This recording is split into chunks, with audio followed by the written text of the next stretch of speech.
So ito mga kamaster, meron tayong ginagawa dito, no. Pero galing to siya sa ibang shop. Ginawa nila. Ang problema lang, ayan, kung makikita nyo may laman sa loob. Silaw kasi. Yan, may naputol na bala ng barina, ayang nasa gitna, no. So papakita ko lang sa inyo kung ano yung ginagawa ko kapag ganyan. Binabarina ko yan siya, pero gumawa ako ng nag-DIY ako ng talim ng bala ng barina para mahugot yan hanggang sa loob. So pakita ko lang sa inyo kung ano yung ginagawa ko sa bala. Gumawa ako ng bala, so matagal ko nang ginagawa to. Ito nagawa ko na siya, no. So hahasain ko lang ulit. Bali dito sa gitna, yan, kung makikita nyo, nakakat lang yan para yung bolt, yung naputol na bala ng barina is dito lang yan siya. Tapos paikot,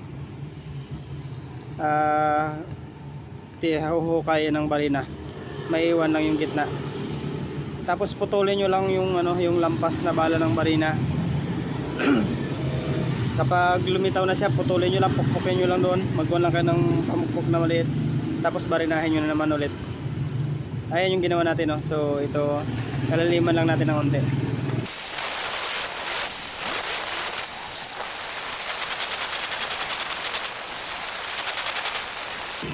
Okay, ganyan lang mga kamaster. So ito, hinasa ko lang siya ulit, no, kasi nakaraan ginamit na rin natin to. Ayan, no, hinihiwaan lang natin yan sa gitna kapag naputulan kayo ng bala ng barina na maliit. Dahil hindi yan siya kayang barinahin, hindi yan tatabla ng barina, kaya ang diskarte na lang is ganyan, para hukayin lang yan siya paikot. So sa gitna, yan, naangat yung bala ng barina na naputol. Pag umangat na, putulin nyo lang, pukpukin nyo lang para maputol, kasi malutong naman yun. Ginawa nila yan, ging welding nila kanina. Tinanggal ko, sinander ko na yung pinag-weldingan, may butas, tapos medyo tagilid pa. Hindi na nila tinuloy kasi may naputol na bala ng barina na maliit. So dapat kapag nagtrabaho kayo, kasama yan na isipin nyo kapag sumablay yung trabaho nyo is kaya nyong gawa ng paraan, hindi yung titirahin nyo tapos kapag sumablay yung gawa nyo is papabayaan nyo na, no.